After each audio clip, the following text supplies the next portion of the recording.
Hey guys, welcome. This is Brad Krantz. Welcome to my Wednesday segment. I'm going to be talking about vision today. I think, as part of leadership, vision is crucially important.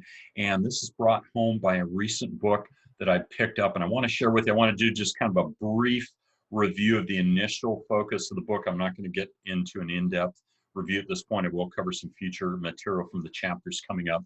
But a book by Michael Hyatt called The Vision-Driven Leader. And this is critical. I think we all know as leadership, leaders have to have vision, right? This book's about 10 questions to focus your efforts and energize your team and scale your business. I think he's right on. The stuff I've gone through so far, I've really enjoyed, and he makes some awesome points. He kind of starts out initially sharing some information, are you a leader or manager? And I'm going to get into this in a bit, but the cost of confusion, and I'll just say this up front. I think in the corporate world, in the business arena, most time leaders and managers are talked about in a synonymous way, and they're really not. They can be. A leader can be a manager can be a leader, but the two terms have a distinction, and we want to talk about that.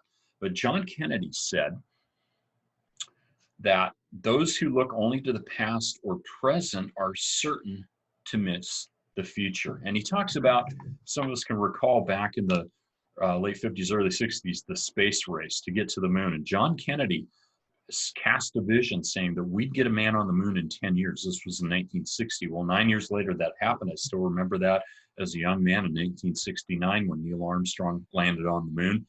But his observation about this is he said, thankfully, Kennedy knew what every vision-driven leader knows. If the vision is compelling enough, people will apply their best thinking efforts to figure it out, regardless of the obstacles and the opposition. And there were a lot of obstacles and opposition in doing this, but it's interesting to note the vision that Kennedy cast, and even though he was dead, it still took hold. People followed through, and lo and behold, we had somebody on the moon in less than the time that was allotted.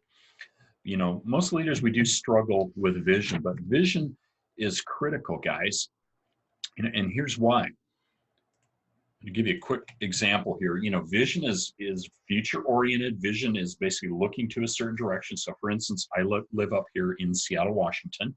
Okay, if I want to get to Portland, Oregon, I've got to know how to get there, right? I have the vision. I live in Seattle. I want to get to Portland. Okay, my vision, but I need to know where I'm going. I can't just get on any road, any freeway, and hope that that's going to get me from here in Seattle down to Portland, Oregon. I've got to get on the right road. I've got to have the right vision. So if that helps, awesome, guys. So I want to share some information here from the book. It says, vision isn't the essential ingredient for successful leadership. And I think we know that. Any of us who've been in the leadership realm for a while know it. There's no substitute. He says, right? Without it, influence fades along with the crowds. And it's especially true in business. Unless you as a leader have a clear picture of the destination, just as I gave an example on, right, where you want your company to be or your organization in 3 to 5 years, he breaks down 3 to 5 year goals, you've got nothing that will inspire people to follow you. And he's absolutely correct. He goes, leaders create things that didn't exist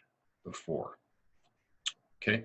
And I won't get into a ton of stuff, but again, vision is the essential ingredient for successful leadership. You got to know where you're going, and the leader casts that or sets that vision, and everything is driven off that.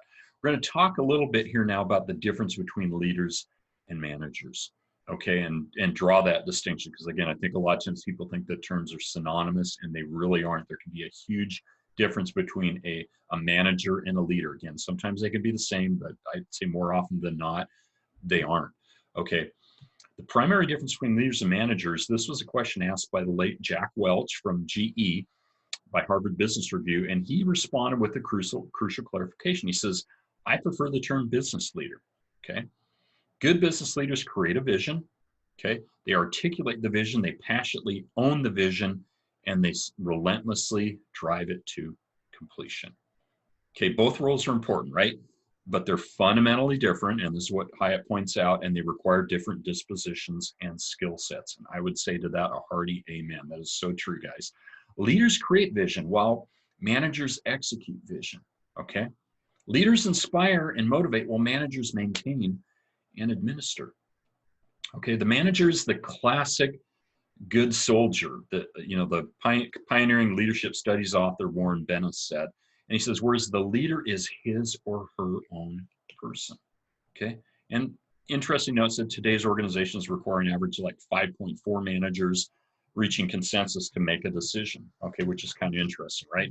Let's jump to the next screen share here. This isn't the chart from his book, but I think it's helpful in delineating. Let's talk a little bit. And I want to share here, what's the difference between management and leadership?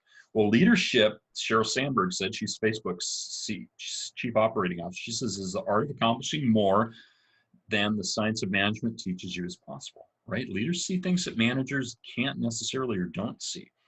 And that, she says, requires a vision. It can take you from where you are to where the more foreseeable future. And that's what we're trying to do. Okay. So let's look at this real quick. Managers what do they do? Well, they tend to manage activities, right? We've all had managers. I've had my share in my lifetime. They manage things such as money, time here, paperwork, materials, equipment, etc. Okay. Managers manage, leaders lead. Okay, managers focus more maybe on the planning side of things, organizing, controlling, okay, telling you what to do type stuff, coordinating, directing, budgeting, maybe some strategy, decision-making, and problem solving. So what do leaders do? Well, leaders lead, tend toward influencing people. Remember, John Maxwell said that leadership is influence, nothing more, nothing less. So leaders influence people, okay? And leaders focus more on, guess what? Number one point here, vision. Okay, he says, vision as I see it is a clear, inspiring, practical, and attractive picture of your organization's future. So again, where are you going? You know, again, my example getting from Seattle here to Portland, if you got a vision, you're going to know where you get on I-5 and head south till you see the Portland signs. If you don't, you could end up in Eastern Washington or Idaho or somewhere, maybe Canada. You got to know where you're going. But leaders have vision. They inspire, right? Leaders inspire people. They use persuasion. Instead of telling people what to do or being a boss, how do I persuade someone to do something that's hopefully in their best interest, right? They're into motivation. How do you motivate people? Okay. Relationships. Leaders should be very relationship oriented. They should have people skills. How do you relate and deal with people effectively?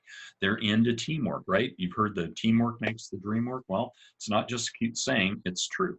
And then also the skill of listening. I've talked about this in servant leadership, that leaders know how to listen, guys. So here's it. I hope that distinction helps out, guys, in understanding it. Last thing he says, if however you find the status quo unacceptable, that means where you're at right now, and you want to focus your efforts, energize your team, which hopefully we want to do, and scale your business, you must be a vision-driven leader, right? You've got to have vision, guys.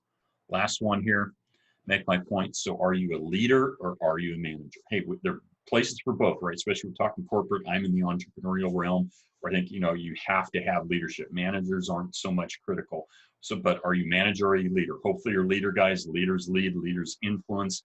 And as Maxwell says, everything rises or falls on leadership. And I believe that. Have an awesome day, guys. Bye-bye.